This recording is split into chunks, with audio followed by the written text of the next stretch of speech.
What's up, peeps? How's it going? I'm gonna do 101 nitro for dummies. Now I'm gonna park over here, a nice beautiful place, and I'm gonna try to shoot this video nice and quick. Alright, it's a iffy and touchy subject because lots of guys tend to say I can't stop my nitro, I can't tune my nitro, you know, all kinds of things. And it comes down only to one thing: are you maintaining your RC, especially nitro? Are you cleaning your RC? Are you cleaning your carburetor? Are you doing after-run maintenance? Are you doing what's required by the manufacturer? Now they give you the guidelines, so it will run and it will start, you know, every time you pull it. I've had my nitro for about a little bit over 3 months, 4 months. I bashed it long times, and I've done it, you know, hardcore jumping and all kinds of things. In the event of you know, any surface that I was running on, it you know, it wasn't pretty. It was dust, it was muggy, it was muddy, and it was just disgusting. And I maintain my RC. Every time I bring it back, I clean it. I actually use after-run oil. It makes it easy for me. But you can do your WD-40. It's fine. It's the same.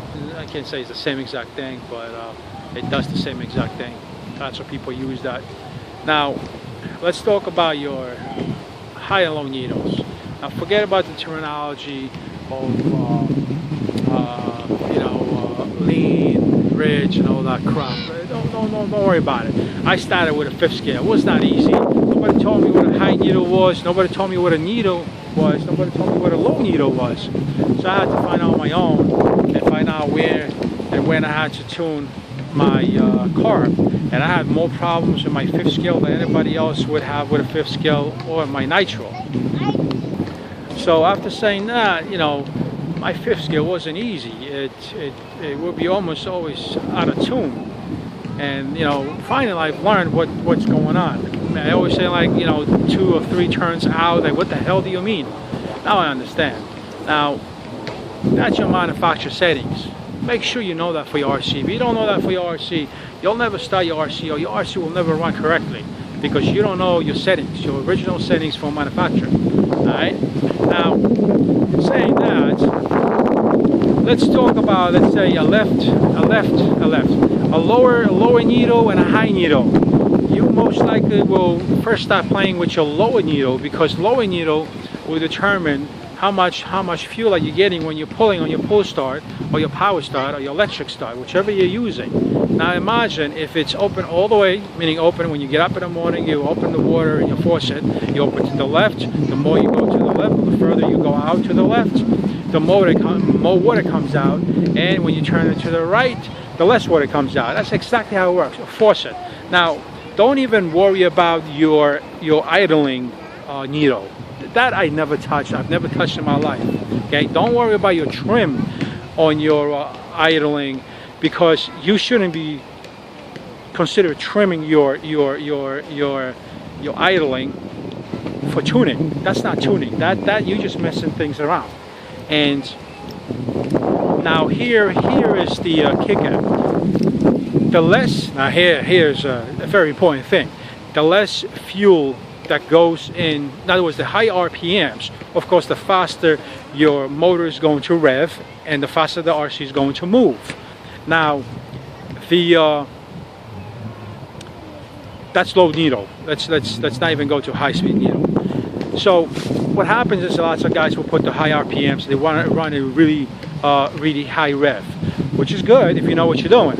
Now, I consider myself, I know what I'm doing because I've been in the hobby for a long time, and I've dealt with a 5th skid motor. That's a 2-stroke rather than, you know, 2.5 Troxes or 0.15 or 3.3 or 0.28 or 0.31, whatever. You can't compare that to a big ass 62cc or 30cc motor. Anyway, so, but the 33 one, you know, 33cc one, really overheat that fast. But anyway, nitro has that problem that we gotta check with the temp gun to see if it's getting hot or not. Now here, I don't do it with a temp, even though I have a temp gun, but I don't. and it does get hot, but I see the way it operates. Now the way you should set yours is, if you turn your power start, your electric start, and the car takes right off, it means your your low speed needle is way too high. Your RPMs are way too high. You gotta lower it. Okay.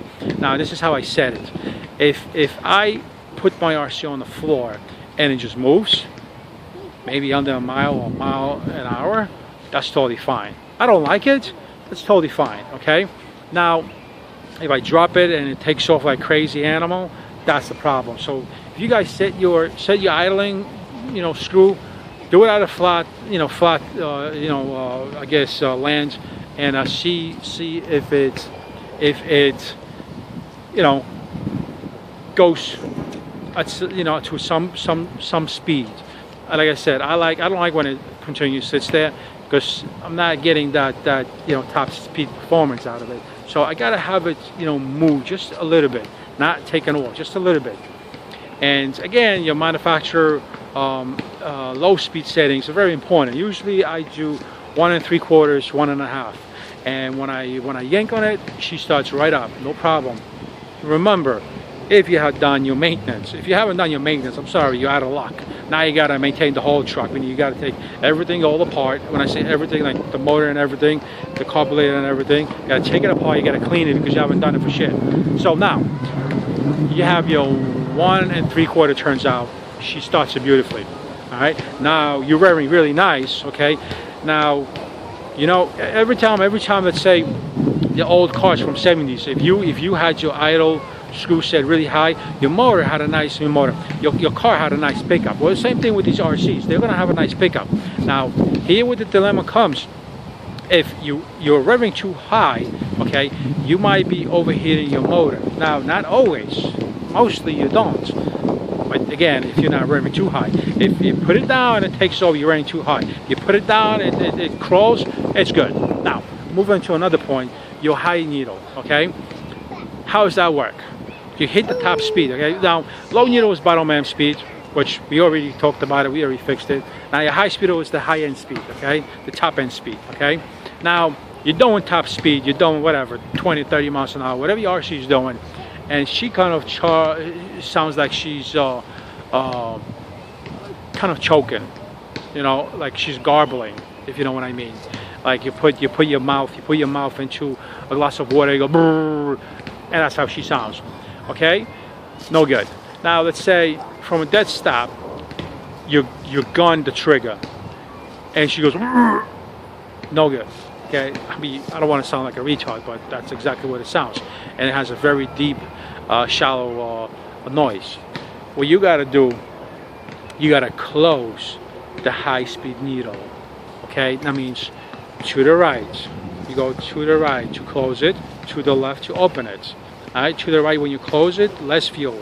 To the left when you open it, more fuel. Okay. Now your high-speed needle is like a faucet, where it's a valve on the top.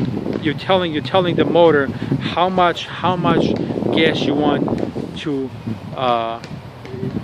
push into the carburetor, and your low-speed needle says how much gas actually are we allowed to go inside. Anyway, let's forget about that technology. Let's do the 101 dummy for this carburetor settings. Okay, if she's choking at the top end, close it 1/16 of an inch of a turn, close it to the right. Okay, give it another shot. If it's doing the same thing, choking, close it again 1/16 of the turn. I guarantee you, if you gun it at a half speed, it will never sound like it's choking. Okay, now keep your rev high enough. Okay, your temperature is going to be fine as long as you're not choking this car. Okay, you wanna run really high rev and have the temperatures going too high. I do it all the time, but then I can tell when the motor is about to blow the hell out, and we don't really want to do that. Right now in this video I'm doing because it's not the car, it's the person that is behind the steering wheel. I always say that, okay? I mean, damn, I could have a goddamn 1.5 Civic with a supercharger, and you know, just because I'm driving great, I could take out a freaking Mustang with a supercharger. It's whether I have the balls to go fast or not, and whether I know how to, you know, shift the gears. But that's off the subject. Here's the subject. Remember one thing always, okay? Your low needle has to be closed for your motor to start, because if you put in too much gas, you're choking the car, you're choking the carburetor. So make sure it's not, you know, it's not. Sometimes, you know, you wake up in the morning, whether the motor's cold or not, keep the, you know, igniter inside the freaking head of the motor. That's the second mistake that people make. They start the car, the motor revs, and they take the, you know, the igniter out. It's like, don't do that. Let the motor warm up. You know, if you let the, you know, motor warm up, it's going to work great. Now, here's another problem. You start the car, you start the motor, everything's running fine, and then what happens is you take the igniter out. The motor is not warm enough for it to run. And here is another silly things that I see. You start the motor and you rev it all the way up, and it says it's warming up. No, it's not. You have no lubrication there whatsoever except your WD-40, or you have to run oil, which is fine. But don't do that. It's like starting your car in the morning in the winter and just revving it up like there's no tomorrow. I mean, I understand you might think, shit, you know, my car's a freaking like a prostitute. I abuse it and I leave it in a garage and then I go to sleep with my wife. No, it doesn't work like that, guys. You start the motor, keep the igniter in, let it warm up, let it get to a certain you know, temperature, especially in the cold country or the cold weather, and then you can ride around and play with your speed, your low and your high speed needle. Okay, if you do that, you're going to be totally fine. All right. So remember, to the right you close it, to the left you open it. All right. Low speed needle, try to keep it close, not all the way. 1.5, 1/3 turn. High speed needle, let it warm up, take it around. If she sounds like she's choking, okay, then you close her to the right, a 16-inch of a turn, and you do that until you gun it from the start. It doesn't make that stupid noise. Other than that, guys, peeps, thank you very much for staying tuned with me.